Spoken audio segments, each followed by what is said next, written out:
तो चलिए आज कोऑर्डिनेशन केमिस्ट्री के एक बहुत ही मजेदार कॉन्सेप्ट को समझते हैं, क्रिस्टल फील्ड थ्योरी। ये सुनने में भले ही मुश्किल लगे, पर असल में ये एक गेम जैसा है। तो देखते हैं ये गेम खेला कैसे जाता है।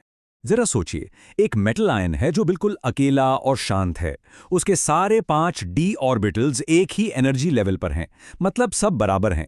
लेकिन फिर जैसे ही लिगेंड्स का एक ग्रुप उसकी तरफ बढ़ता है, सारी शांति भंग हो जाती है और कहानी में एक नया ट्विस्ट आ जाता है। तो लिगेंड्स के सीन में आने से पहले आइए उस शुरुआती हालत को समझें जहां सब कुछ एकदम परफेक्ट और बैलेंस्ड है। हमारी कहानी की शुरुआत यहीं से होती है। तो जब तक हमारा मेटल आयन अकेला है, उसके सभी 5 डी ऑर्बिटल्स डीजेनरेट कहलाते हैं। इसका सीधा सा मतलब यह है कि उन सब की एनर्जी बिल्कुल एक जैसी है। कोई बड़ा नहीं, कोई छोटा नहीं, सबके सब बराबर। और अब आता है कहानी का सबसे मजेदार हिस्सा। ज्यादातर मामलों में 6 लिगेंड्स मेटल आयन की तरफ बढ़ते हैं और बस यहीं से असली एक्शन शुरू होता है। तो देखिए होता क्या है। ये 6 लिगेंड्स सीधे एक्स, वाई और जेड एक्सिस पर हमला करते हैं। अब जो ऑर्बिटल्स dz² और dx² - y² सीधे इन एक्सिस पर बैठे होते हैं, उन्हें सबसे ज्यादा धक्का लगता है। इस सीधी टक्कर की वजह से उनकी एनर्जी बढ़ जाती है। इन्हें हम ईजी सेट कहते हैं। वहीं दूसरी तरफ dxy, dyz और dzx ऑर्बिटल्स जो एक्सिस के बीच में छुपे होते हैं, वो इस टक्कर से काफी हद तक बच जाते हैं। नतीजा, उनकी एनर्जी कम हो जाती है। इन्हें हम T2G सेट कहते हैं। वैसे यहाँ G का मतलब गिरादे होता है, जो सिमेट्री को दिखाता है।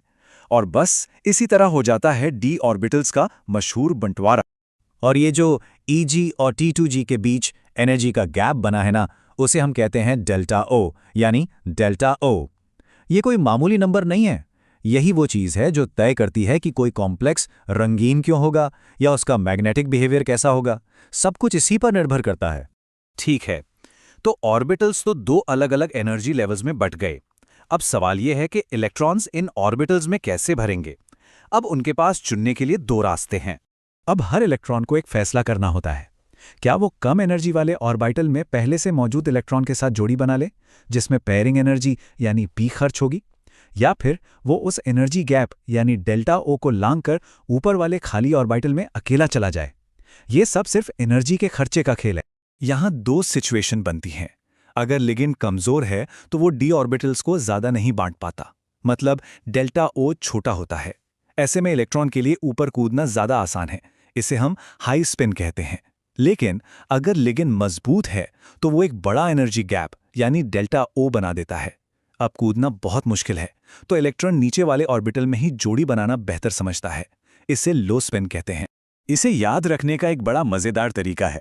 अगर स्प्लिटिंग एनर्जी यानी डेल्टा ओ पेयरिंग एनर्जी पी से कम है, तो इलेक्ट्रॉन सोचता है जोड़ी बनाने की एनर्जी कौन खर्च करे, इससे अच्छा तो मैं ऊपर जाकर अकेला ही रहूंगा, और वो हाई स्पिन कॉन्फ़िगरेशन अपना लेता है। चलिए, ऑक्टाहेड्रल तो समझ लिया।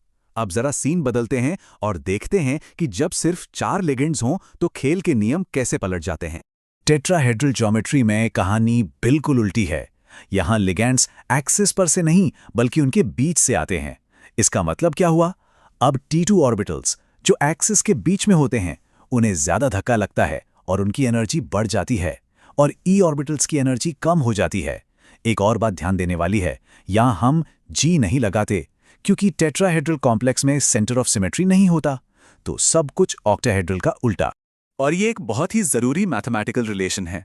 टेट्राहेड्रल स्प्लिटिंग एनर्जी, जिसे हम डेल्टा T कहते हैं, वो ऑक्टाहेड्रल स्प्लिटिंग यानी डेल्टा O का सिर्फ 4/9 हिस्सा होती है। सीधे शब्दों में कहें तो ये गैप बहुत ही छोटा होता है। क्योंकि डेल्टा T हमेशा बहुत छोटा होता है, ये लगभग हमेशा पेयरिंग एनर्जी P से कम ही रहता है। इसका नतीजा, इलेक्ट्रॉन हमेशा ऊपर कूदना ही पसंद करते हैं, और इसीलिए टेट्राहेड्रल कॉम्प्लेक्स लगभग हमेशा हाई स्पिन ही होते हैं। चलिए, अब उन लोगों के लिए जो एक और चैलेंज चाहते हैं, एक और भी कॉम्प्लेक्स ज्योमेट्री स्क्वायर प्लेनर पर एक नजर डालते हैं। स्क्वायर प्लेनर को समझने का सबसे अच्छा तरीका है कि आप एक ऑक्टाहेड्रल कॉम्प्लेक्स की कल्पना करें और उसमें से Z एक्सिस पर मौजूद 2 लिगेंड्स को हटा दें। ऐसा करने से एनर्जी का बंटवारा और भी ज्यादा कॉम्प्लेक्स हो जाता है। जैसा कि हम देख सकते हैं, dx² - y² ऑर्बिटल की एनर्जी सबसे ज्यादा हो जाती है। क्यों? क्योंकि अब चारों लिगेंड्स सीधे उसी के प्लेन में हैं और उसे सबसे ज्यादा रिपेल कर रहे हैं। उसके बाद dxy की एनर्जी आती है और dz² की एनर्जी काफी कम हो जाती है क्योंकि z एक्सिस पर तो अब कोई लिगेंड है ही नहीं। ये पैटर्न अक्सर निकल, पैलेडियम और प्लैटिनम जैसे आयंस के कॉम्प्लेक्स में देखने को मिलता है। तो आज की इस पूरी बातचीत से हमें क्या 3 सबसे जरूरी बातें याद रखनी है। पहली, लिगेंड्स के आते ही d ऑर्बिटल्स की बराबरी खत्म हो जाती है। दूसरी, लिगेंड्स किस रास्ते से आ रहे हैं यानी ज्योमेट्री क्या है, यही तय करता है कि कौन सा ऑर्बिटल ऊपर जाएगा और कौन सा नीचे। और तीसरी और सबसे अहम बात, इस एनर्जी गैप का साइज ही ये तय करता है कि कोई चीज रंगीन क्यों है या वो मैग्नेटिक है या नहीं। तो अगली बार जब आप कोई रूबी या सफायर जैसा रंगीन पत्थर देखें तो याद रखिएगा कि उसके खूबसूरत रंग का राज इन्हीं छोटे छोटे इलेक्ट्रॉन्स के एनर्जी लेवल में कूदने फांदने के खेल में छिपा है। ये थ्योरी सिर्फ केमिस्ट्री की एक इक्वेशन नहीं है, बल्कि हमारे चारों ओर की दुनिया की सुंदरता को समझने का एक तरीका है। सोचने वाली बात है ना।